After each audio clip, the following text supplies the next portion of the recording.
Gumaganda ang paligid kung bawat tao ay puno ng pag-ibig. Napapawi ang bighati, masilayan lang ang iyong ngiti. Okay gandang isipin ang isang mundong puno ng pag-ibig.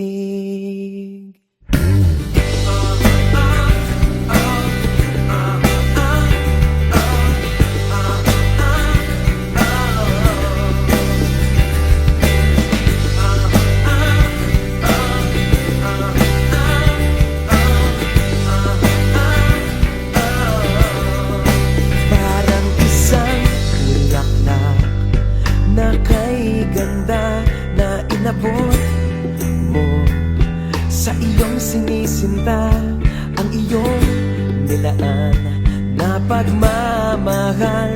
Ang dulot nito ay tunay na ligaya.